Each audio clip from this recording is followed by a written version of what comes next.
There we go, and we're live. Hello, and welcome to the Rational Standard. And it's been a busy week in South Africa and across the world. We had the State of the Nation. State of the Nation left lots of people saying, so, nah? And we've had EWC talks, more EWC talks. For long, economists had you believe that there's no such thing as a free lunch, but maybe there's something such as a no lunch. And in the global world, Donald Trump is asking whether Gaza could be turned into either Gaza Lago or Mara Gaza. I'm Morné Malan, and I'm joined by Martin van Staden and David Ansara. Welcome, guys. Looking forward to the discussion. Hello, Morné. And apologies to the audience for Morné's very, very dry humor. Although we always say it can never get worse, I do think probably in Gaza it cannot get any worse. So whatever Trump has in store is probably going to be better. Well, but let's go to a place where it can get much worse, South Africa. Okay, guys, it's the big news for this week. It's obviously going to be the State of the Nation. And not sure if everybody watched it, but if you did, well, not very good news if you're at all being rational or if you have any standards whatsoever. I think the big policies people were probably looking to hear something about were things like EWC, NHI, BALA, the Transformation Fund, maybe some privatization of state assets, and bad news for all involved that if you thought that we might be seeing some form of ANC light policy, it seems like we're going to see some ANC heavy policy. So let's start off the main topic here, obviously EWC.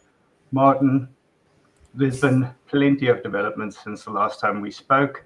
I think it was actually in the intervening time that the president of the US, Donald Trump, made a few social media remarks and everybody and their mother's head exploded. So tell us how we should react to this clear act of war. Yes, yeah. Well, the president told us at SONA, didn't he, Morné? He said that we will not be bullied. We will be doing the bullying against our property-owning citizens instead. Which is obviously what he had in mind, and for which the commentariat in South Africa is absolutely swooning over him. I mean, to me, and again, you've pointed out that people always feel the need to say this. I do feel the need to say this, so I'm part of the problem, but I'm not Trump's biggest fan in the world. I think a lot of his policies are absolutely atrocious. But when the man is right, he's right, and sometimes he's very right. And in South Africa's case, he was on the money. You said that there are land confiscations in South Africa right now. It's the law. So there are land confiscations in South Africa right now. There have been expropriations without compensations in this country in the late 1990s, early 2000s of water and mineral rights. This is not a new thing. Our northern neighbor, Zimbabwe, where we get a lot of bad ideas, they did it. They crashed their economy on the back of expropriation without compensation. Trump said that people are being treated badly in this country. Clearly, in the context of EWC, he was speaking of property owners, which, I mean, it's very, very clear that that is true. So that's the second part of his tweet. That's correct. And the third part is that it's human rights abuses, and obviously it is. The right to own property is recognized in various international conventions and treaties. So the fact is, the way that our commentariat responded to Donald Trump's tweet, he said that it's misinformation, he's bullying us, it's wrong. No, actually, it's simply Trump derangement syndrome. People do not like Donald Trump, and the fact that he now said it meant that suddenly loads of more people forgot all their previous criticisms, rightful criticisms of the ANC's expropriation, confiscation, extractive policy. So yeah, the reaction that any sensible South African should have to this tweet is one of, yes, Donald Trump, you are absolutely correct. Don't punish ordinary South Africans with any sanctions. Do what you did in Colombia. Target the politicians responsible for the bad policy. And that's perfectly possible. That's what AfriForum is asking for, I believe. It's a perfectly reasonable request. This isn't a lot of people are saying, well, AfriForum, they're to blame for South Africa potentially losing US funding, but it's like, no, AfriForum didn't sign the Expropriation Act into law. That was all Cyril Ramaphosa's fault. So why is AfriForum and civil society being blamed? So yeah, I mean, there's a lot happening here, and I think other than EWC, the policy itself, it is just the state of our fourth estate and the state of public commentary in South Africa. I do think that coming back to basics, defending freedom is a key thing that they need to rediscover. Yeah, it's sort of that meme where you're riding on the bike and then you put a stick into the spoke and you fall down and you say, oh, why would AfriForum do this? And just for the benefit of everybody watching or listening, I did actually, after this news broke, look up the definition of confiscation, because I thought maybe because people were so ferocious in their defense and they were so adamant in denying that any of these things are happening or that the law allows any of these things, that I actually thought that maybe there is some sort of technical definition of confiscation which isn't met in the law. And I found out that there is, and I found out that confiscation is literally defined as or distinguished from expropriation by one thing, and that is the payment of compensation. So that to me is fairly obvious, and I don't think you have to fall into this trap of is no compensation really a form of compensation to say that obviously if that is the definition of confiscation, then this act certainly does allow for confiscation. David, your thoughts? Yeah, I think it's a case of 2 + 2 = 5. And if you don't believe it, then we're going to make you believe it. And yeah, I mean, the fact that the commentariat in South Africa believes this fiction, this euphemism, as Martin refers to, that nil compensation is somehow a form of compensation. Well, I think as Ramon Kavanagh tweeted, I think we should be giving the journalists nil compensation for some of their coverage. And I think just on AfriForum, I mean, I think if you think of the theories of René Girard and mimetic theory, you need a scapegoat. And I think people should be scapegoating and blaming the people who authored and drove through expropriation without compensation, principally the ANC and indirectly its coalition partners in the GNU. But instead they're turning their gaze on AfriForum and shooting the messenger and saying, like, how dare you point this out? And I think most reasonable people would look at AfriForum as standing up for private property rights and the interests of their members. And I'm sure their membership is growing as a consequence of this. And, I think it's also really important for civil society groups as well, like the Free Market Foundation, to step into the breach, which is why we, as the FMF, hosted the crisis roundtable at our offices on Tuesday, which was well attended by various organizations like the Institute of Race Relations, which I think has been quite strong on EWC, has really been pushing back against it since 2008, since the early proposals. AfriForum was there. We had Sakelicha as well, and a variety of other organizations. And our good friend, Advocate Mark Oppenheimer, Pumlani Majosi, they were there as well. So it was good to see people who care about private property rights being galvanized, really taking action and saying, we're not going to tolerate any dilution of our private property rights. Yeah, and I think I was just going to say that your scapegoat example really is apt in this case, because what people tend to forget is that the very function of the scapegoat is that it's innocent. It's an innocent party that takes upon it the sins of the people that actually made a lot of mistakes. And so I think it's quite apt in this case. But yeah, just to elaborate on that roundtable, you mentioned quite a few people that, quite a few organizations that have been strong and organizations that have come out logically and come out strongly and recognize the damage. But there's also quite a few organizations missing from that. And there's quite a few organizations that seem to be softening their stance vis-a-vis expropriation, vis-a-vis actual general ANC policy. Organizations which had been very critical of the ANC in the past, but seem now to be far warmer to what I believe is not just previous ANC policy, but even a more strident form of previous ANC policy. Now, Martin, I know that's all red meat to you.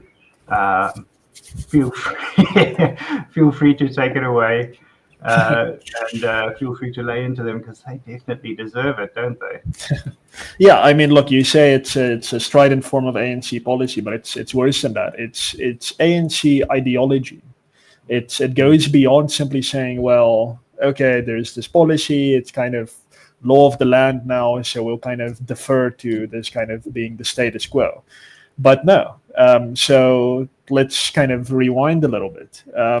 Donald Trump tweets about EWC in South Africa. The sensible amongst us are like, well, thank goodness the international community is taking note of this. Good, we ended apartheid with the help of the international community. Various other injustices around the world have been ended because the international community took note and got involved. So good thing.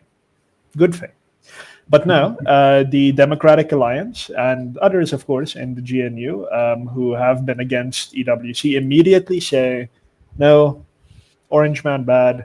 There is the misinformation. There is no confiscations in South Africa. It's fine. It's kind of a constitutional democracy and so on. So they say that. There's a huge reaction from the DA's voters against them, at least on social media. I didn't do polling or anything.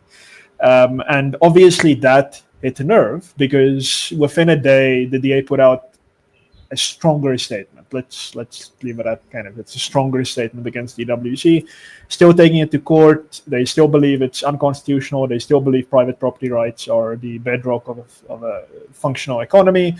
And that some people are like, okay, good. Finally, Celia Brink, former mayor of Tshwane, he put out a very strong statement on his personal Twitter account, X account. Very, very good. And then SONA happens, and we're like, okay, cool. The DA is kind of a bit iffy, but now kind of we'll forgive some of that. SONA happens, the media speaks to John Steenhuisen, and he leads with, yes, there's a great the land crisis in South Africa is a massive problem. There's a lot of land injustice in South Africa. He uses those words, and that if anyone looks at the patterns of ownership of land in South Africa, they must conclude that that is a big problem. Now, that is ideology. That is just ideology. I'm not going to kind of elaborate too much on this aspect, but in my doctoral thesis that I'm currently working on, that I might complete within the next century, that's one of the aspects of transformationism, which is the ANC's legal ideology, whereby it's kind of taken as an article of faith that in any society, people, if 20% of your population has blue eyes, then 20% of your population must own the land, own the banks, own the Koeksister wholesalers, must own the grass cutting businesses. Okay, if 1% of your population has red eyes, the genetic defect,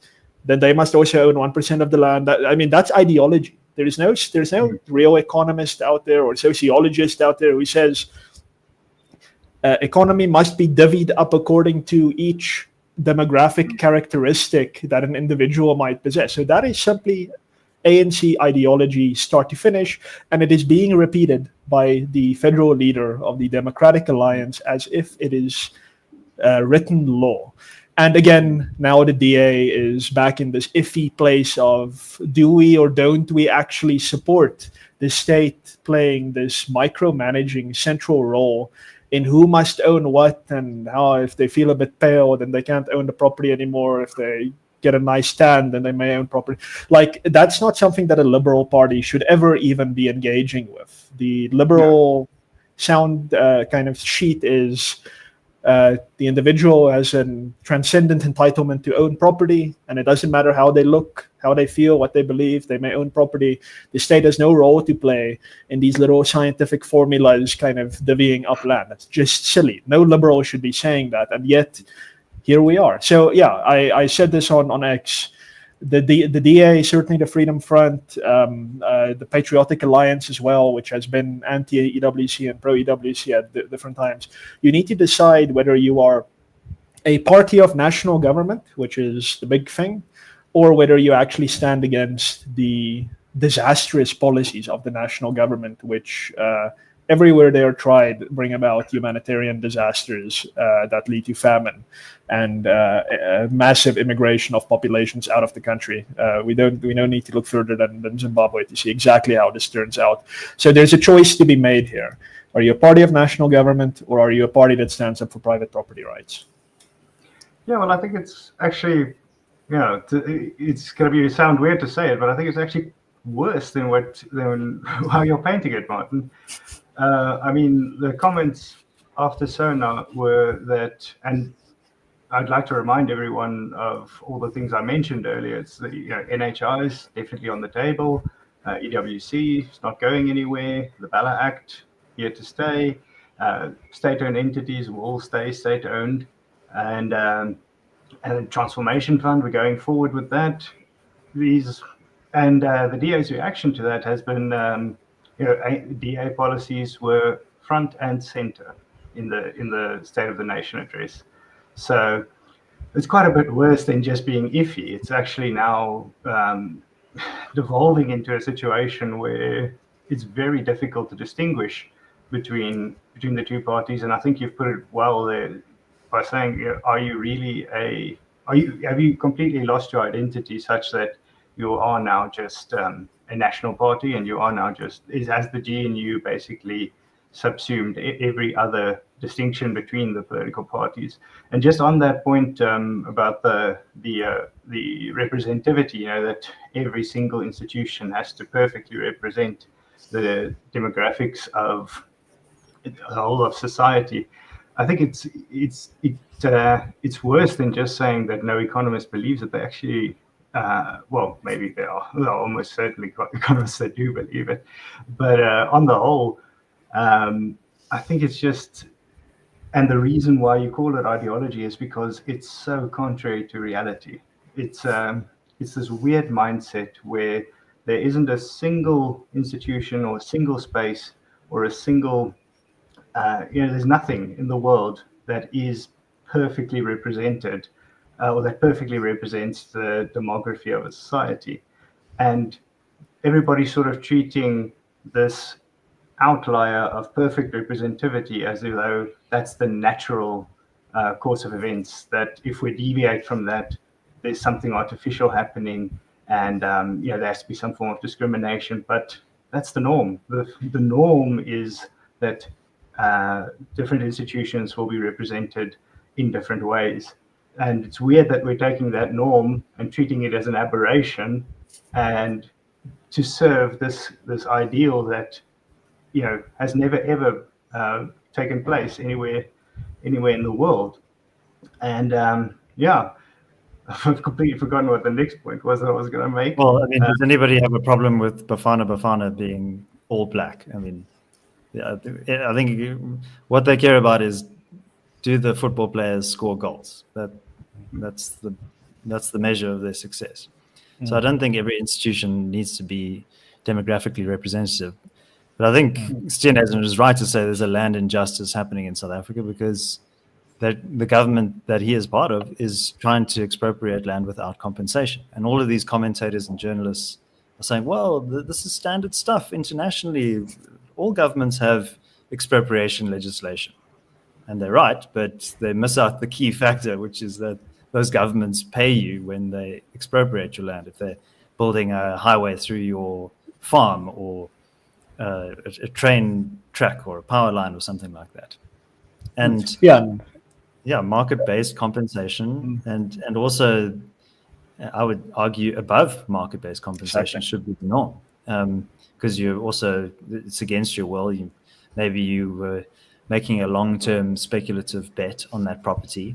There's also in the legislation, very perniciously, they say, land that's not being used for productive purposes or is generating income. So your holiday home on the coast that you're not renting out, that's fair game. Go and expropriate it. There's a sense of like, who decides, who deems it appropriate, how you use your property. If I want to just have a vacant lot somewhere that's full of weeds, that's my business. I mean, if you look at the Meir family, I mean, the whole of Midrand and Waterfall, that was once owned by that was gifted to the Meir family, and they sat in it for decades. I remember as a child driving through there with my parents, and you would just see these kind of rolling vacant hills, and you kind of wondered what was this being used for. And now today it's it's a large gated community, a good example of state proofing. They have all of the facilities and amenities that they need. So I think the government should stay out of the business of deciding who owns property and how and when. And the government itself owns a lot of property itself. If it's so interested in correcting the so-called original sin of property ownership, they should transfer some of their own land. Yeah, and that really has been, for me at least, the most frustrating part of the whole debate, is that it's sort of being set up as though, you have two options: this act, or whatever, you're just supposed to not redress past injustices in any way whatsoever. And I mean, those are not the two options on the table. Really, the debate, it's a false binary completely. And I mean, the debate is just about, I mean, not just, but it's largely about this one thing: is the only thing that's really standing between South Africa and this land of milk and honey, this prosperous society, is the one thing there that the state has to pay compensation when it wants to expropriate. Because that's sort of the way it's being set up, is that the only thing standing between South Africa and prosperity is the fact that there must be compensation when property is expropriated. And just the fallacy of thinking that no compensation really means that it won't cost us anything. It might not cost the state anything at any given time, but the fact is it's already costing us a lot of money. It's already cost us, it's almost certainly threatened some trade agreements with the US, and certain to do a lot more. It's going to really negatively affect both internal and external investors' trust. So we are going to pay a price. So we are going to have expropriation. The question is, are we going to have expropriation where the state pays market rates to expropriate property? I agree with you, David, and Martin. I think you agree as well. It probably has to be above market rates to compensate for the fact that nobody's consented to having their property taken. But the question is, are we going to do that, or are we going to place the burden of compensation on the rest of the economy? So are we going to destroy property rights? Are we going to put the burden to pay for expropriation on everyone else in the economy? Or are we just going to keep it with the state and say that we're perfectly happy to have you, maybe not perfectly happy, but we're comfortable with you expropriating. But there's just one rule, and that is, when you want to take people's things, the least you could do is to at least compensate for the fact that they're losing an asset, and to compensate for the fact that in the process of losing that asset, they've actually been coerced, forcibly. It's been forcibly taken from them. And that really is, I don't understand why that's such a controversial debate to have. Just the fact that it's not about should there be redress or shouldn't there be redress. It's really about should there be compensation or not. Martin, am I missing something here? Have I taken crazy pills? Well, I mean, look, the fact is, the requirement to pay compensation is a limitation on the power of the state. So you look back into history, centuries, the state has always taken property. If it wants property, it takes it, it kills the owners, it kind of arrests the owners, whatever. So the state just does what it wants. Now, enter constitutionalism. People say, actually, it's not great that the state can just kind of roll roughshod over everyone else. So we have to limit the state by law. One of these limitations that we have today is that when the state wants property, it must follow a process and it must pay the owner.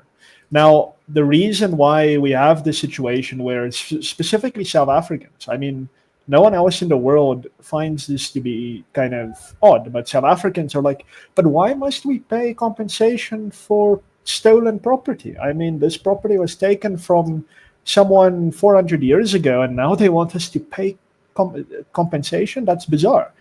Now, this is part of a kind of, I guess, a broader culture war where you have to decide whether some people are part of civilization or whether they sit outside of civilization.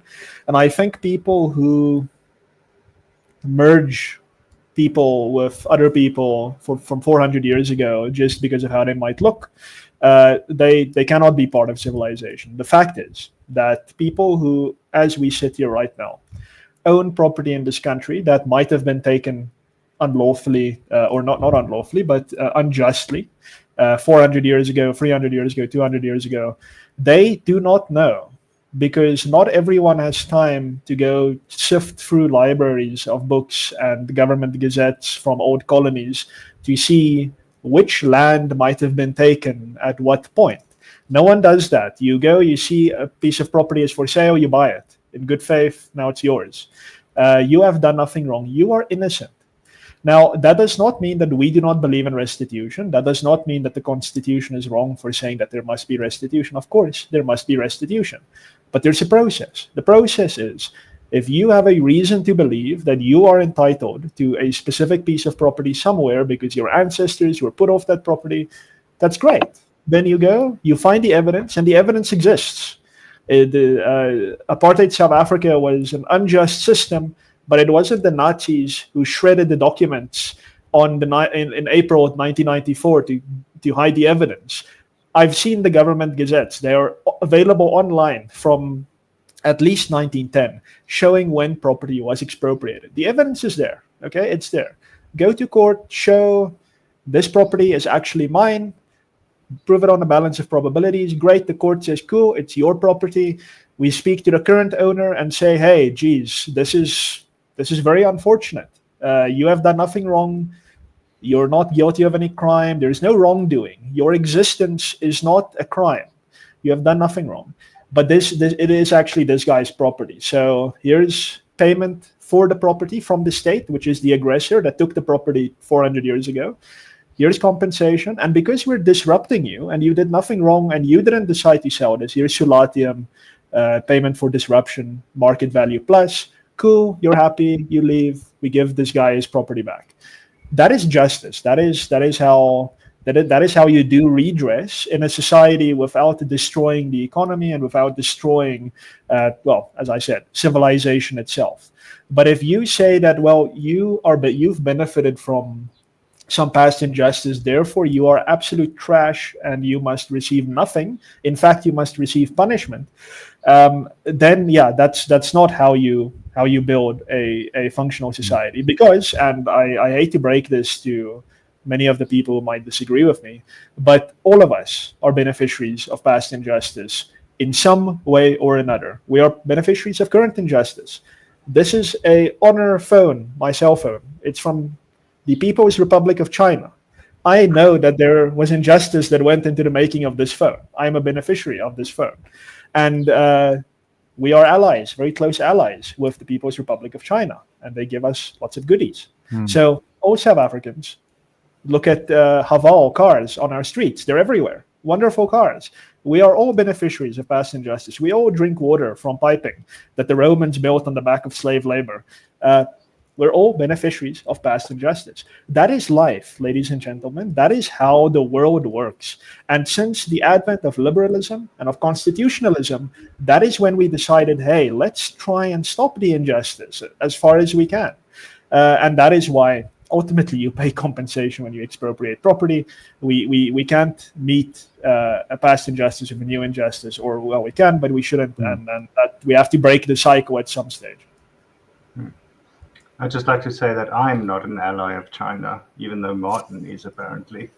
I like cheap stuff. No, I mean, you say we. you know, Like, the false binary is really problematic because, you know, I think you can hold both things to be true. You can say, well, we are appalled by the violation of private property rights, the Native Land Act, the Group Areas Act. Those were terrible injustices, and those victims should be compensated for that. And actually, millions of people have benefited from a land restitution program, many of whom have actually taken financial compensation, not necessarily taken ownership of the land. They value the liquidity of having cash in their pocket rather than a fixed asset that they need to maintain, and which is illiquid. And, you know, we should respect their decision. If they decide to take financial compensation rather than land compensation, that's their choice. Or, you know, it kind of reminds me of those, that once empowered, always empowered court case where beneficiaries of Black economic empowerment programs, where they got granted equity in a business and then decided to sell that equity. Now this triggers a violation of the BE requirements for these listed firms. But you know, if you get given a share, then it's your right to redeem it and to cash it in. You know, so I think there's this kind of underlying current of paternalism as well, that, you know, Black people, they need to be given things by the government because they wouldn't be able to earn it like other people. You know, and I think that's actually really patronizing, and you know, I think it actually suits the ANC quite a lot, because they can make out like, if it wasn't for us, you would just be kind of a peasant tilling the earth and drawing water. So yeah, I mean, not to mention the fact that more than half of all property in South Africa has been sold since 1994 in the free and open market, which is great. So yeah, there's so many problems with the discourse around this Expropriation Act. Yeah, I think the fact is that when you talk about unjust land policies of the past, the basis upon which you make that judgment, the basis upon which you say this has been unjust, is the fact that people's property rights were unjustly infringed upon. And that nobody seems to acknowledge the fact that this is a explicit statement that property rights are important, and the fact that when property rights are infringed upon, then it is a grave misdeed. You know, I think it was called a crime against humanity, and you know, I think that's not an unjustifiable term to use in this case. But the fact is that the reason why we feel such a visceral reaction towards it is because we all know that it is unfair to remove people's property without compensating them for it. That's why it was bad in the past. That's why everybody feels that it was bad in the past, and that's why we shouldn't be doing it now. Or at least one would think that's why it should militate against people making the argument for doing the same now. Oh, I see we've got a comment here. Leanne says, if we've already had land reform programs, why do we need EWC? And that's the question. I mean, it's a state power grab. It's a state power grab. That's it.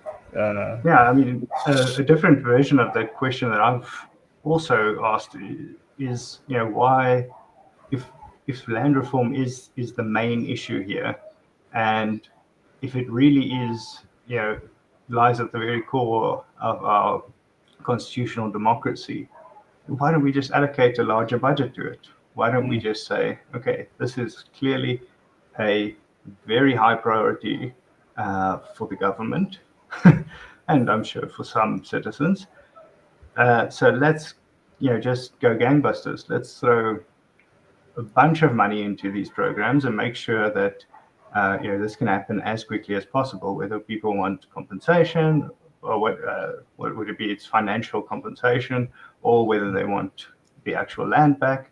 Why not just say this is very important for us, as opposed to throwing the burden upon the economy? We're going to take up the burden as the state, and it's our tax money in any case, so that's a bit of a misnomer. But just say we're the state took land away, and we're going to pay to get that land back. We're not going to repeat the same mistakes of the past. Yeah, Morné, what you just said, this is a point that I made when they were still trying to amend the Constitution, and that is that when you kind of first-year law students in legal interpretation, one of the or is it legal theory 101, they say that legislation is introduced to address a mischief. Something is wrong, and therefore Parliament makes a law to address the problem. Now, why are we getting the concept of expropriation without compensation? What you've just said is completely correct. I did the sum back then that if you just the money that the state has lost to corruption within the period of a decade, if you take all of that, you get it back, and you allocate that to a compensation fund for property that's taken for land reform, they would have been able to purchase, I think that it was something like 60% of all farmland in the country. So it's not like there was a problem where we had this poor government that didn't have money to kind of buy these properties on the willing seller, willing buyer principle, and now they needed the legislation to deal with it. The fact is, in more than one respect, this law is a fraud that is being perpetrated upon the South African population. It addresses non-existent problems, and it uses, as David alluded to earlier, euphemistic and fraudulent language to sidestep constitutional safeguards. In my my column for this week, I said that, or no, it was a presentation to a bunch of parliamentarians. My point that I made was, even though it's called the Expropriation Act, and even though Section 25(2) and 3 of the Constitution are enabling provisions for the state to adopt expropriation laws, this is not an expropriation law. It has been given the name, but in fact, this is something else. This is a confiscation law. This is a law that addresses itself to a problem that is not being stated. It is solving a problem that has not been stated in the public mind. And that's something that we need to be very concerned about, because once the government is allowed to do such things, then the formal safeguards that are written down in constitutions and that exist in the act itself, they actually don't mean anything, because the state has now been allowed to through discourse and dialogue to justify laws on fraudulent bases. So there's a far deeper problem going on with this law. Yeah, well, actually, Martin, sorry, I just want to get your comment on this one thing. I can't quite remember who it was who said this, but the argument was basically that a constitution which guarantees but for rights, you have this right, but for legislation stating otherwise, is no guarantee whatsoever. Yes. If you say that this is a human right, but for legislation that could be passed to infringe upon it, then that means absolutely nothing. Yeah. And are we actually heading towards that path? Not just with regard to property, but with regard to actually just the rights which ostensibly are guaranteed by a constitution. Does this threaten not just Section 25, but just generally that the rights in our constitution? Yeah, that's a point I made in a presentation at Stellenbosch University late last year. Is basically that the way that freedom is defined by, let's call them normie lawyers, which kind of dominate the thinking around these things, is that Freedom means the individual is free to do as they please, provided that they do not infringe upon the liberties of others. And then rather than a full stop, which is what liberals believe, there's a comma, and then it says, except to the extent that it is not exercised in contravention of the law. That is, if you go to any textbook on law around the world, that is the definition of freedom that you'll find. That is a totally useless definition of freedom. Now, constitutional law is meant to ensure that doesn't kind of fulfill itself. And that's why in a separate paper that I did 2 years ago on Section 36 of the Constitution, which is it's a slightly different issue, but whenever the state steps in to limit the liberties that we have in terms of the Bill of Rights, it doesn't even matter what the state says. The chorus of useful idiots in the press, the commentariat, and the legal fraternity immediately start saying no right is absolute. The Constitution provides for the limitation of rights. It's like they haven't even looked at Section 36. They haven't looked at what the state is trying to do. It's just like, don't appeal to liberty. No liberty is absolute. It can be limited. No, that's not how it works. If you look at Section 36, you will see that it is not a mechanism that limits your exercise of your liberties. It is a mechanism that limits the extent to which the state may limit your liberties. I mean, it is in the Bill of Rights. It is part of the regime of limiting the state rather than limiting your exercise of your freedom. And that is a jurisprudential mindset shift that is necessary from lawyers and from the general public. If the first thing you think about as someone involved in political discourse, let's say you're a journalist, and you see AfriForum or the FMF saying the state should not use the hate speech bill to limit freedom of expression, or the state should not use the Expropriation Act to limit the right to private property. And the first thing that your mind goes to is, no right is absolute. The Constitution says that rights may be limited. You have already made a mistake. You've already made a mistake even before you've typed anything down, because your mind must immediately say, yes, of course. Of course, they are right. And then you need to investigate whether the state is complying with all the requirements, the strict, very, very strict requirements that the Constitution sets for when the state may limit liberty. The state always limits liberty, and the Constitution introduced a mechanism for which to limit the degree to which the state can do that. And yeah, it's as you say, there's a severe issue in the way we think about freedom and rights, that not just undermines us in property and empowers the state to do very, very underhanded things, but it applies to every other liberty that we have. Yeah, that gap between not absolute and no right at all is paper thin. Sorry, David, I cut you off earlier. Yeah, look, I mean, on this constitutional theme, I think what is so infuriating is the response by Cyril Ramaphosa and his government to this criticism from abroad, which is legitimate criticism, as we were talking about earlier, is to say, oh, no, don't worry, South Africa is a constitutional democracy. Like, we would never violate private property rights. And that's a very good point, actually, that we have a constitution, section 25, 2 and 3, which explicitly states that you need to pay compensation if you're going to deprive people of their property rights. So I don't see what the problem is yet. Like, this is simple stuff. You don't have to be pursuing a doctorate in law like Martin van Staden here, or have a law degree like Dr Morné Malan. I'm feeling a little bit inadequate here. But, this is not hugely complicated jurisprudential stuff. This is basic acknowledgement of people's rights. And yeah, I have to make a confession, which is that I did not watch the Sona last night. There was a Sona last night? Well, there was something probably more impactful on the State of the Nation, which was a webinar hosted by the Jewish Report, which is the publication for the Jewish community here in South Africa. And their guest was Joel Pollack, who is the presumptive nominee as the ambassador of the United States to South Africa. And Joel has a very interesting history. He is actually married to the daughter of an anti-apartheid activist, Rhoda Kodali, who was very staunch critic of apartheid and of that system. But those who knew Rhoda before she passed away, sadly, a few years ago, she was actually an ardent Trump supporter, and I could never quite understand what her journey was. But Joel's journey was also very interesting because, and I'd invite you to go and check out the video on the Jewish Report channel.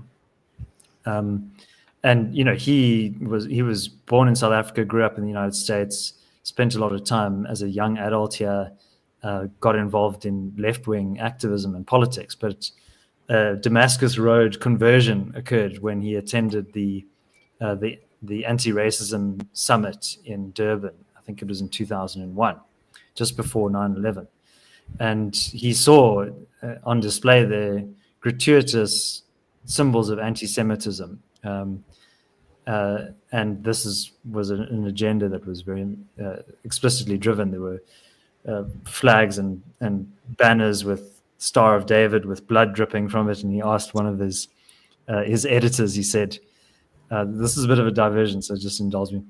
I said, don't you have a problem with this? And the editor of the left-wing publication that he was writing for said, no, well, look, Israel have appropriated the Star of David as their national symbol. So this is actually a critique of Zionist nationalism rather than of Judaism specifically. So, and this started Joel thinking, okay, well, maybe I'm sort of working for the bad guys here, So he eventually drifted towards the center and the right. He considers himself a conservative now. He cut his teeth working for Tony Leon as the speechwriter for Tony. And then since went back to the United States with his wife and started working with Breitbart and was involved in Republican circles there. So he's very intimately familiar with the context and the history of South Africa. And the word on the street is that he is going to be Trump's pick for ambassador to South Africa. And I think the Republic of South Africa, the government of South Africa should be very worried, but the people of South Africa should breathe a sigh of relief.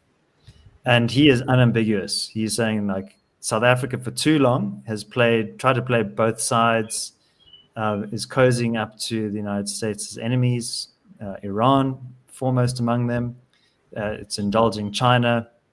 He was a bit more circumspect about the Russia link, but he points out very, very accurately that the Republicans are very upset with South Africa siding with China, but the Democrats are very upset with South Africa siding with the Russians. So it's one of the few bipartisan issues in the United States that everybody just is a little bit pissed off with South Africa. So that is quite ominous for our national interests. And what else did he say? I mean, he said, and he was very direct for somebody who was potentially in line for a diplomatic posting. But I think this is in line with the direction that the State Department is heading in now. And he said, let me just be clear, if the proposal that Nombolo Mokonyane made to rename Santon Drive Leila Khaled Drive or Avenue or whatever they would call it, as a deliberate stuff you to the Americans, because that would mean that these are her words, that they would have to have Leila Khaled on their letterheads. He said, well, we'll just simply close the consulate in Johannesburg. We will not countenance that. Mm-hmm. And yeah, maybe that would affect people who would actually be considered or consider themselves friends and allies of the United States. And it would make getting a visa very difficult for us who live up here in Gauteng. But those are the consequences of your actions. And I think South Africa is going to learn very, very quickly that this era of indulgence of our foreign policy misdemeanors is coming to a very rapid close. And we're seeing that already playing out with allies of the United States. I mean, Mexico and Canada were threatened with tariffs. They've now capitulated and they're sending troops to the border. Panama has been used by the Chinese to advance its geostrategic interests. It's now been brought to heel. Colombia as well. And tariffs, sanctions, these are going to be tools in the Trump administration's arsenal to get what it wants. So I would be very surprised if South Africa's participation in AGOA, the African Growth and Opportunity Act, continues. There already was bipartisan legislation that was proposed during the Biden administration, during that Congress. And so there were already questions around, why is South Africa here? It's a middle-income country. This is something that's designed for low-income developing countries to give them market access. And we're free traders. We want to see more trade rather than less. But there is an opportunity, and Trump is very transactional, to actually start moving towards a bilateral trade agreement that suits both parties' interests. And I think we'd like to just see trade happening without the permission of the government, but we need to understand what are our interests here. And at the moment, the tone coming out of Washington is very ominous for us. You have the most powerful man in the world, Donald Trump, the richest man in the world, Elon Musk, taking time out of their busy schedule to pay attention to what's happening in South Africa and making some very valid remarks and raising serious concerns around the integrity of private property rights, of the security of tenure of American firms that have interests here. And we need that trade. We need that economic activity. And it's sad that a lot of manufacturers, agricultural exporters are going to bear the brunt of this if we get excluded from AGOA, and that is going to really harm people's economic interests.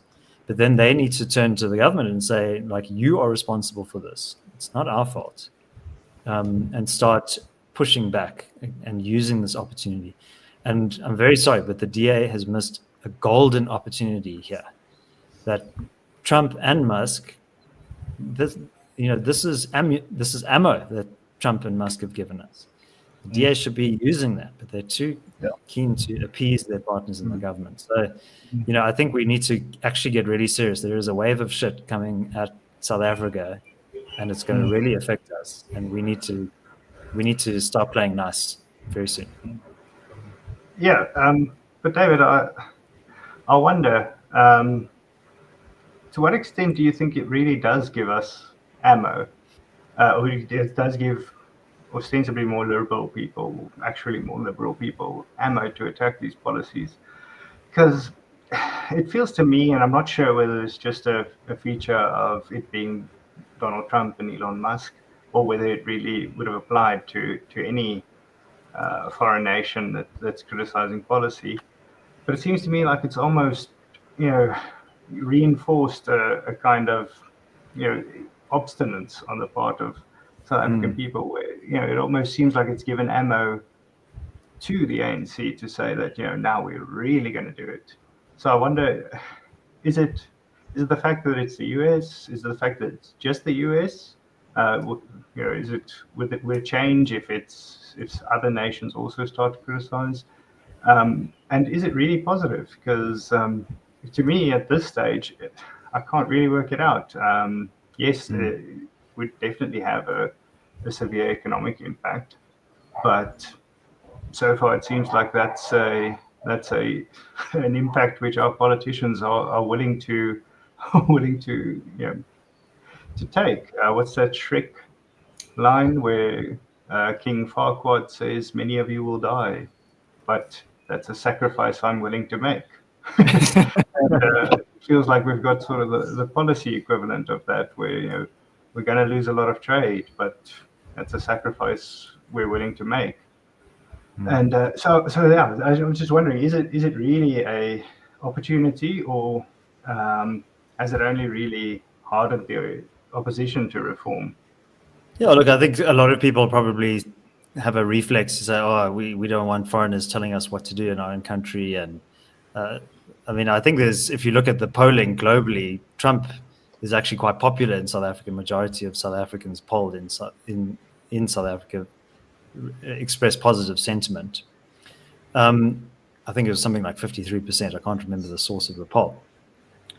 But what I would say to those people is, okay, you have an ANC driven by National Democratic Revolution ideology, driving through aggressive policies, not just expropriation without compensation. BEE is still on the statute books with all of its attendant economic consequences and political patronage that feeds off of that system. We've got NHI coming, that's signed on the books, and there's some resistance to it, but we sit here now 11, 13 years later, whatever the case might be, and NHI is more advanced than it was when it was proposed. You have a once strident opposition now in the fold, with playing a very cautious game, kind of a muted response, and maybe they're having backroom discussions, but we don't really know what those are. It's all in the black box. And we have the courts, which are an arena of contestation, and we as the FMF are interested in pursuing litigation against EWC, and we've fought in the courts before in the name of freedom. But we also have a lot of transformationism that's happening in the courts, and a lot of ANC ideology just gets accepted as kind of common sense wisdom by a lot of members of the bench. So what are your levers for fighting against some of these encroachments on your freedom? And there's this big superpower with a lot of money, a lot of geostrategic heft and weight that's turning its gaze on your country, and you need to leverage that. And I don't see people really taking that opportunity. I think there's a serious opportunity, particularly for us as civil society groups, to really leverage this attention and make the most of it. So I think we're looking a gift horse in the mouth as a country. Can I add to that, Morné? Let me make one point about the previous thing. So a lot of people are saying this is a threat to South Africa's sovereignty. It's not. As far as kind of who is sovereign in South Africa goes on the policy level, it's the Constitution, and the Constitution is on Trump's side. Our Constitution is on Donald Trump's side. If the government conducted itself in line with the values that are plainly stated in our Constitution, this trouble would not exist. We would not be allies with the worst of the worst regimes around the world, because whatever they do goes against our Constitution. So the Constitution is a very easy to understand kind of foreign policy guidebook as well to the ANC that they have decided to set aside. Okay, that's the first point. The second point is, what David alludes to is absolutely correct, but there's a historical dimension to this as well. Our predecessors and the DA's predecessors, the think tanks of the 1940s, 50s, and 60s, the Progressive Party, the Liberal Party, when the international community in those days started saying, guys, we can't let South Africa do this apartheid thing. This is actually brutal. This is a brutal deprivation of people's human dignity. The progressives and the think tank said, stay out of it. Stay out of it. That's how they started. They said, let us leave it to us. We're going to deal with this constitutionally. We're going to deal it with policy. I think Arthur Keppel Jones, in his book Friends or Foes, I think it was in that book, he said that the more the international community is pressing on South Africa, the more the nationalists feel emboldened to pursue apartheid. They feel that they can then point to the international community and tell their Afrikaner base, kyk wat forceer hulle ons om te doen. Look at what they're forcing us to do. We have no choice. We have to now follow through with this policy, because now we're already isolated internationally. So we have to go. So this is nothing new here. But ultimately, the international pressure played a decisive role. I mean, I think a lot of people in the ANC were heroes for what they did, but they never won any battle against the security forces in this country. The so-called struggle that they kind of tried to pursue in this country was meaningless. It was international pressure. It was moral pressure as well, also from international sources. But yes, there were periods of pain, real pain. that international pressure caused for this country. But ultimately, that was all that the nationalists listened to, was power. Now, the Free Market Foundation has existed since 1975. The Institute of Race Relations has existed since 1929. The Progressive Party, 1959. All these entities have tried to use the policy mechanisms that are available to us. We have made submissions. We have written tens of thousands of pages of constructive policy proposals to the nationalists and then to the ANC, saying, listen, you are playing with fire, you have to stop.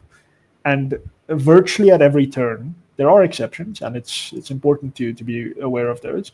But where the rubber hit the road, the nationalists and the ANC have told the critics to take a hike. And now the DA has, after many years, become tired of being told to take a hike, and they are now part of the fold. We've been told this very, very explicitly. We have been asked, what's the point of staying in the opposition? What's the point of the DA staying in the opposition? Look at, they haven't been able to achieve anything over 30 years. So now we're trying the other thing. We're going into government and being co-opted. Now, we think that's a mistake, but there are two avenues left open to us. Let me say there are two avenues within the realm of formal politics left open to us. There are other avenues which I think have to be considered when these avenues fail, but we're not there yet, so I won't mention them. These two avenues are litigation. All David's concerns are correct. The courts have to a very large degree been ideologically co-opted, but I wouldn't say that door is completely closed. I think you can still win a lot with litigation. That's the one, and the FMF and everyone else is utilizing that. And then the other one is international pressure, which will be painful, which will often have unintended victims on this side of that equation, but which is a valid area of pressure that we have to exploit. Any attention that we get, we must spin it in our favor. We must speak to international actors and get them to help us apply pressure. They're not going to save us. We have to save ourselves, but we have to use them. We have to instrumentalize them to help us in that fight.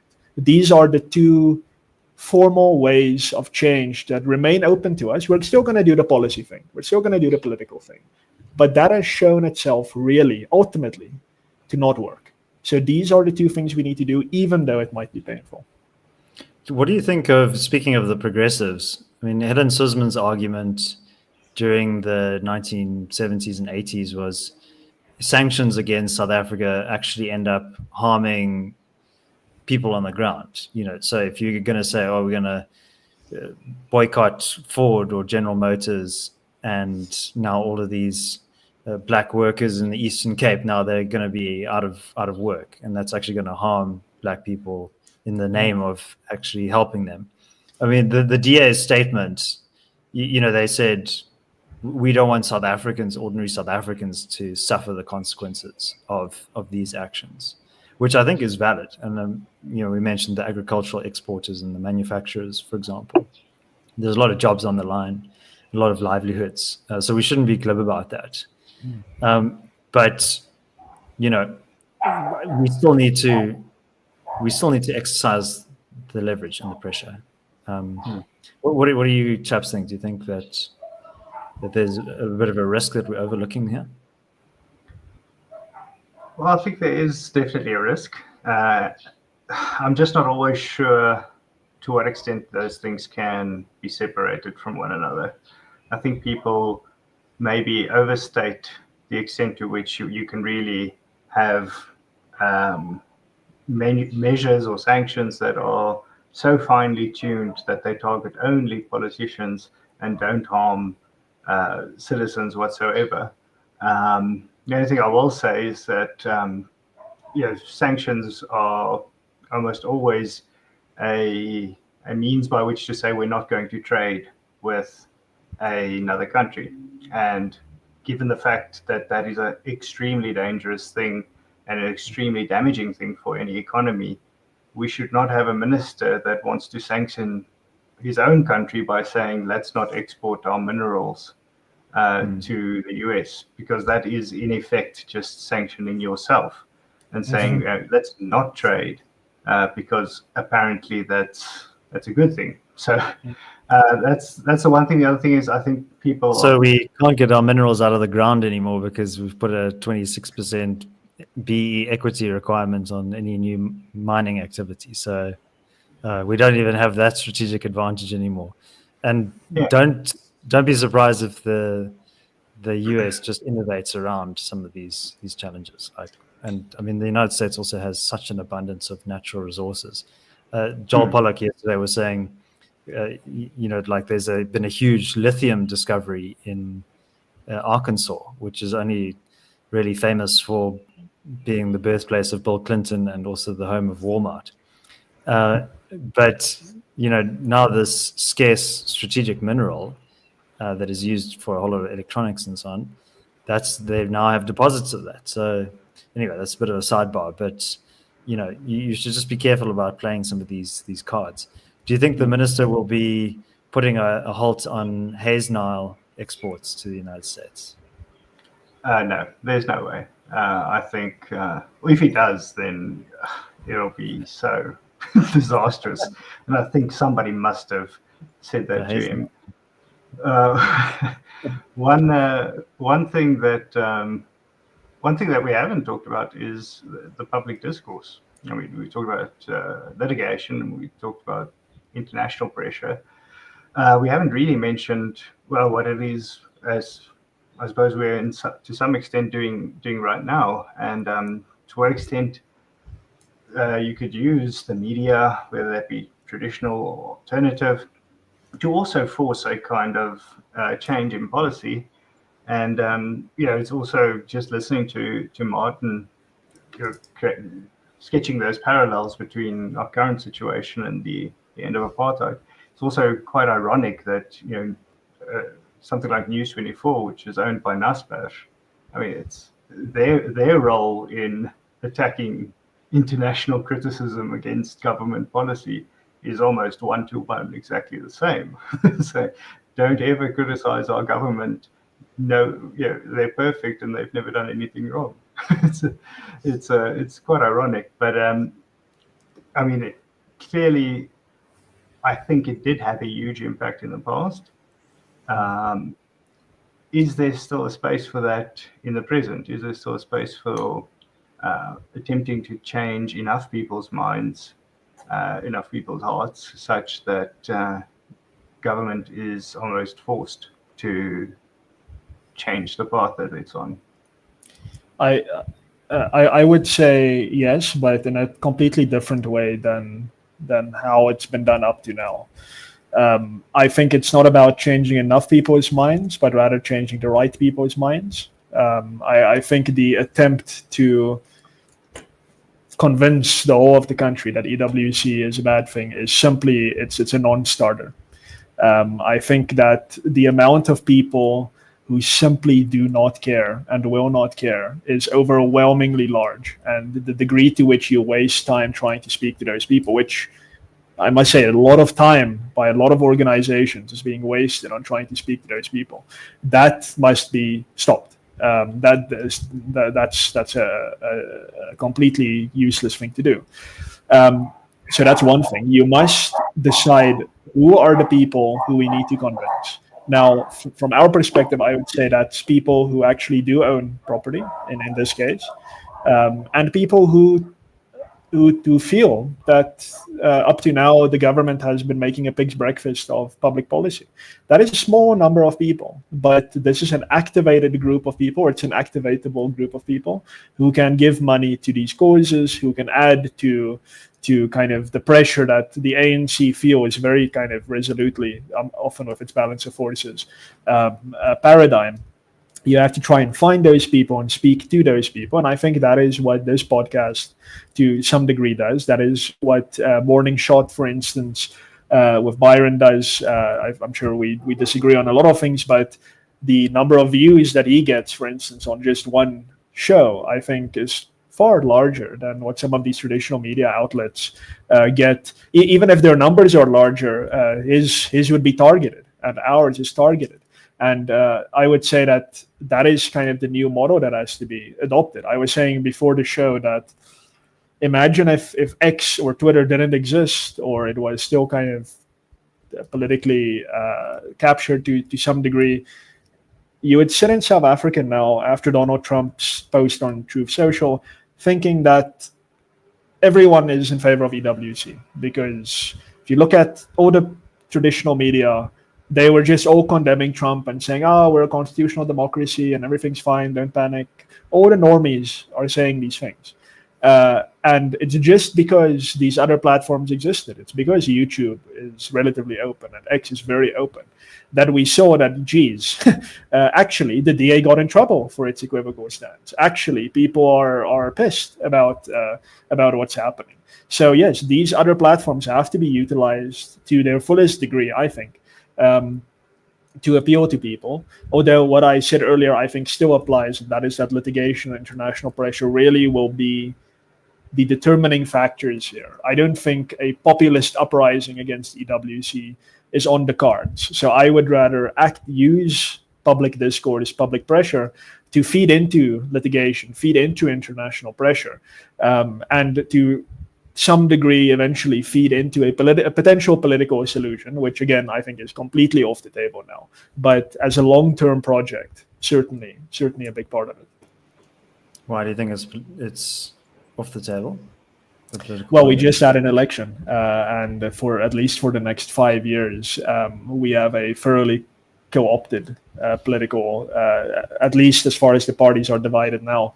I don't see. You could say that if there is a big turn against the GNU now, if we had an election, the equation would change. But we were actually just playing a waiting game now, and I get that a lot could happen with the parties in the GNU now. But kind of my diagnosis from 2022 onwards, specifically regarding the DA, but I think you can apply this slightly more generally, is that even back then, the institutional stuff, the kind of what it's built of, the culture, but also the kind of presumptions that the people who end up in these institutions have, does not lend itself to the type of change South Africa needs right now. I think if you go to, I mean, I had this experience way back when in the FMF, the 2020, I think we were in lockdown.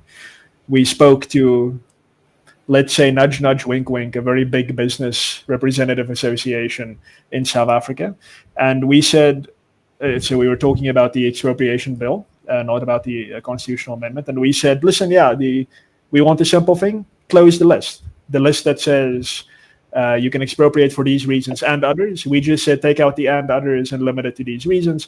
And the business group told us, no, that's not even, we're not even going to discuss that, because our masters in the ANC, I'm paraphrasing, said that this is not even, this will never be the case. The list will be open forever and always.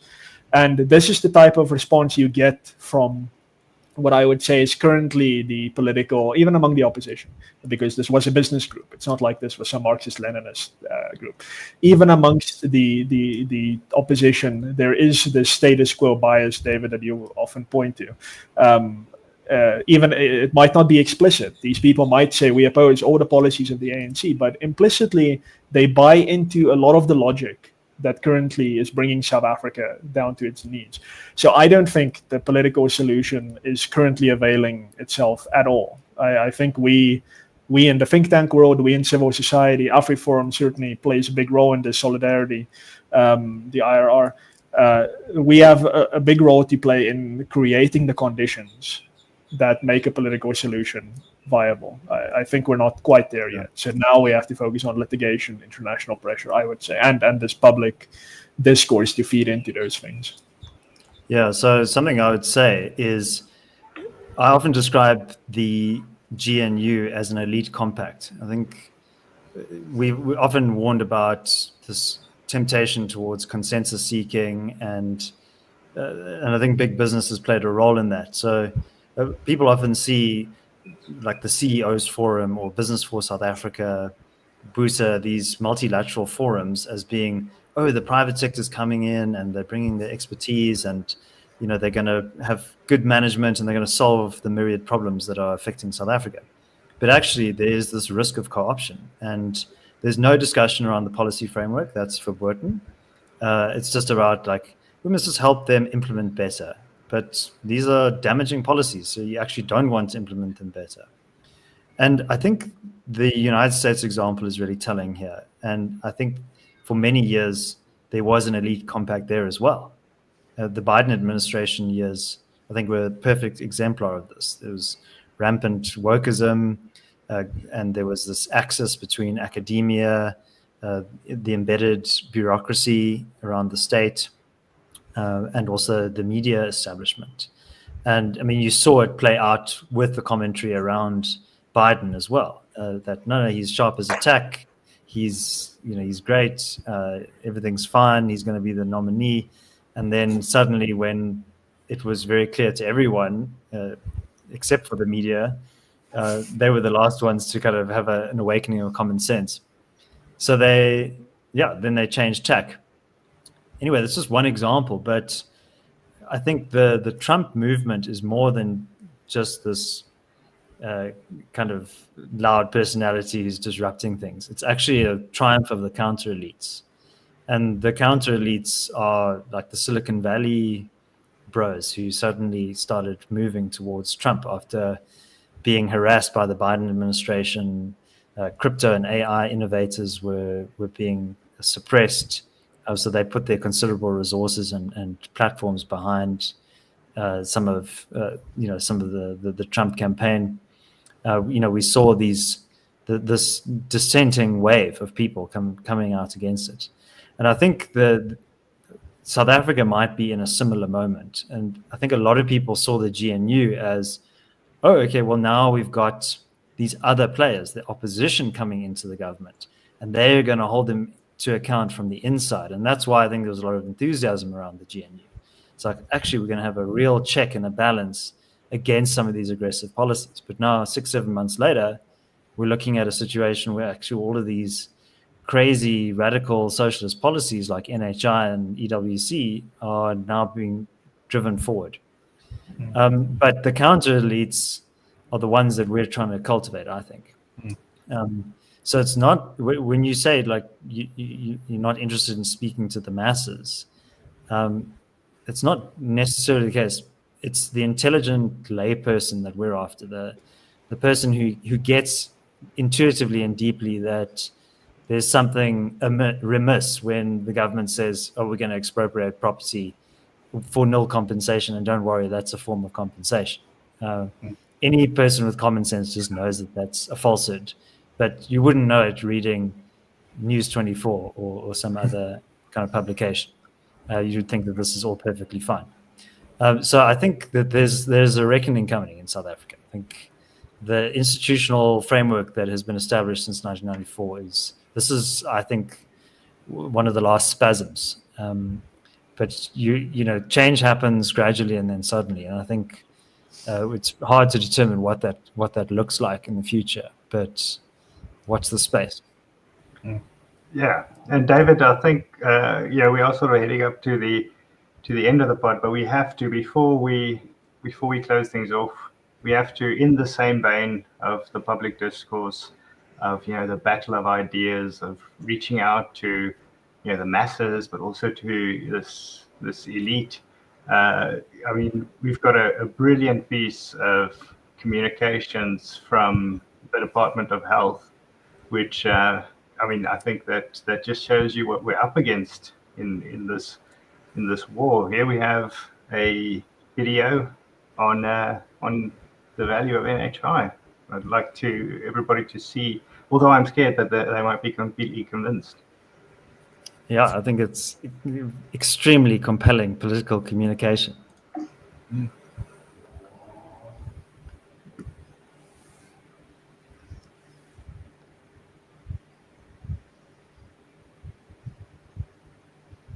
Fair enough.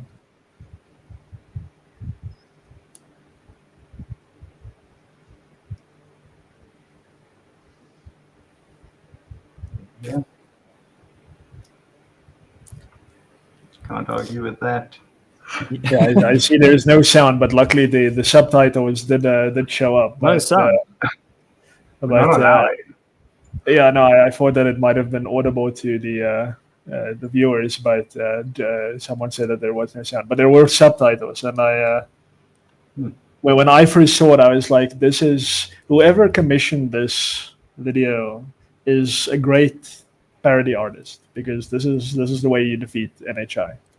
And then no, it's actually a pro NHI thing that the department commissioned. So I want to take my hat off to the Department of Health and say thank you for producing this. Okay, let's play it again with sound this time. Sure. Honey, you know what keeps me up at night time?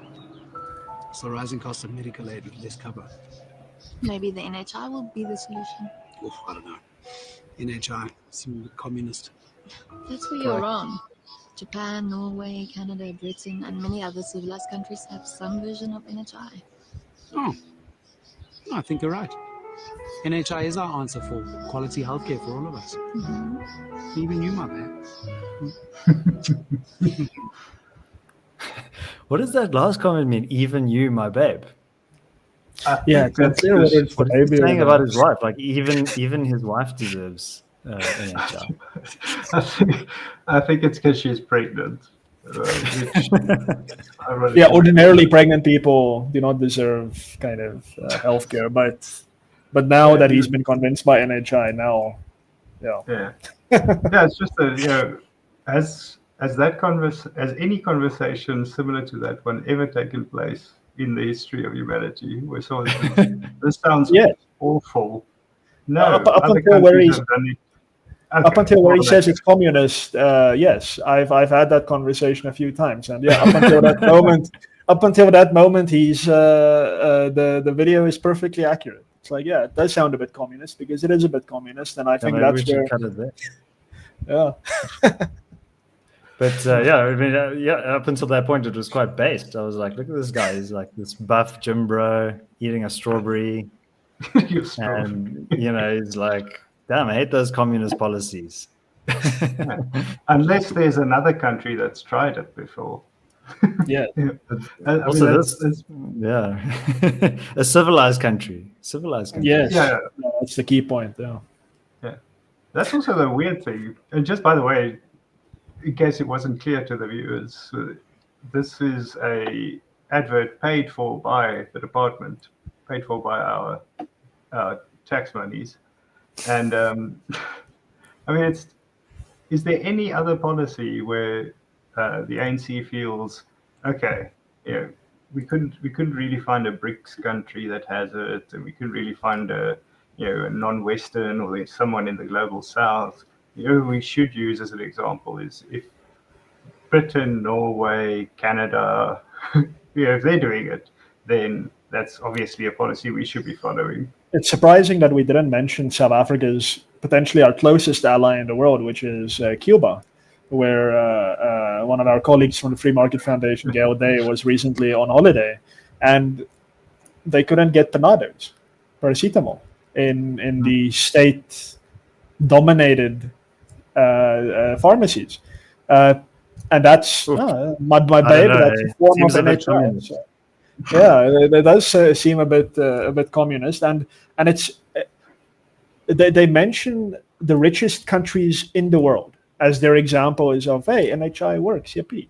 It's like, yes, it's true, and I admit this begrudgingly as a libertarian and a liberal, that if you are so filthy, stinking rich that you just don't know what to do with all your money, then yes, there is some room to have some stupid policies. Then you can actually get away with having bad policy, and even then, in the UK and Canada, it's not like their nationalized healthcare is all that it's made out to be. I often speak to some of my liberal colleagues from there, and they often say that, yeah, I just got back from Dubai, where I flew to get a toenail operation or something. It's like, oh, why didn't you? You're from London. Why didn't you do it there? Oh no, the waiting list was 4 years long. It's like, yeah, these things aren't all that they're made out to be. And if you want to try it, fair enough. Can we just wait until South Africa has 20% yearly economic growth, and we all live in little McMansions and life is nice, then sure, let's give it a try.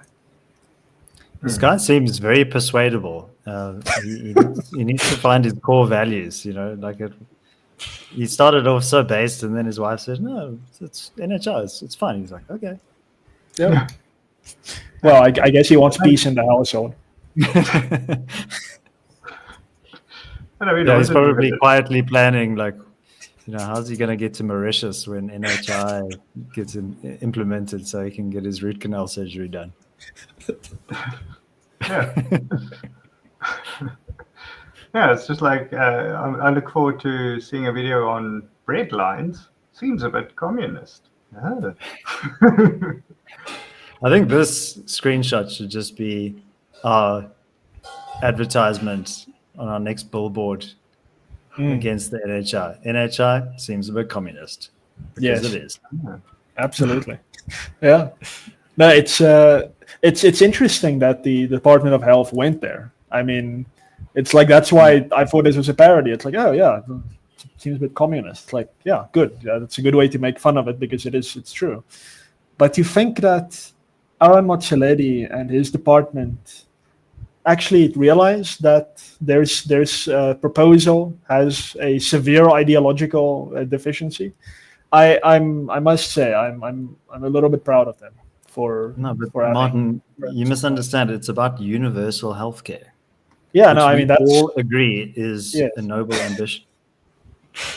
Not communism. Yeah. If it was communism, then why would any other country have it? That's basically the brunt of the argument. Look, if you listen to anyone who's spent any time in the UK at the moment, like, the NHS is not doing very well. And yeah, I blame the Tories for this because they accepted the supposedly universal truth that NHS is a good thing and must be protected at all costs. But maybe this gent here who's spending his nights restlessly worried about the rising cost of healthcare should be informed about the fact that the Department of Health has been for many years actively resisting low-cost benefit options for low-income South Africans who actually do want private healthcare and are prepared to pay for it, but their income doesn't allow them to. And we know this because out-of-pocket medical expenses, there's something like 6 million out-of-pocket medical expenses every year. I think that's the figure. So people are paying with their hard-earned cash for medical procedures and other services. So there clearly is a need, but because the communist government is so intent on imposing NHI, they actively block it. So, that is, if you think about it carefully, that is a deeply immoral act. Yeah, it's manufacturing a crisis just so you can get your preferred policy prescription through. And in the meantime, whatever price we have to pay, I suppose. And again, I don't even believe that they necessarily think that the outcomes of the NHI will be better. If they do, they're truly delusional. But I do think that that they somehow believe that a society in which you have people dying in their thousands, not to be, well, no, that isn't overly dramatic, under NHI is still a more just society than one in which people survive in under private healthcare. I genuinely think that is the approach for a lot of the unfortunately our political leaders. Yeah. Look, I think the other example is the fact that they restrict the number of nurses that the private sector can train. Like, the private sector has massive capacity to train thousands of nurses, but the state must be in charge. And one of the insights that Gail Day came back with from her cycle tour of Cuba was, like, if you think things are bad, they can always get worse. And we take for granted the fact that we can just walk into a Clicks or a Discam and go and buy some Panado. It's because the private sector delivers those things. And costs, there's a lot of hidden costs and inefficiencies and all that stuff. But actually, I think the two things that are keeping the middle class in South Africa are Woolworths and private healthcare. So if any one of those two things collapses, you're going to see massive skills exodus and capital flight. So yeah, be warned. Do not implement NHI, government. And we've been warning them. We've been making this warning for decades now. And again, it's another one of those examples where the state is like, we really don't care. So yeah, again, this is where litigation and again international pressure are going to be, in my view, the deciding factors of whether this thing powers ahead. I think it's going to be there, but hopefully it's going to be an empty husk. The political solution has been tried. We saw this week a press release, or not a press release, but a press report of that black box negotiations that you're referring to, David, where it was a very kind of weak, formalistic concession that apparently medical aids might stay, but you still have to. The NHI fund still has to pay for it. So it's these cosmetic kind of sidesteppings of the real issue that we can expect, I think, from formal politics. And yeah, that just means that ordinary South Africans have to organize, get active in your communities, build power, state-proof yourself, your family, and your community, help these organizations and entities litigate against these issues, and help accentuate these voices that try to get international pressure to bear on South Africa. So that's really our situation is very far from hopeless, but it does mean we're going to have to all kind of get. I think the Afrikaans is strijdlustigheid. We're going to have to get in the mood to fight. Pugnacious. Start embracing it. Yeah, we're going to have to want to fight. Thank you very much. I think that's just about the perfect tone to end it on, Martin. Just a reminder to everybody viewing, give us a like, subscribe, share it, do all the things that you do on social media. Comment. Comment on things. And it's just been great, guys. Thanks, David. Thanks, Martin. This has been The Rational Standard, a podcast which is not even a little bit communist. And despite the red. Yeah. Oh, yes. Anyways, it's been fun, guys. Cheers. Trio. Cheers, chaps. Thanks.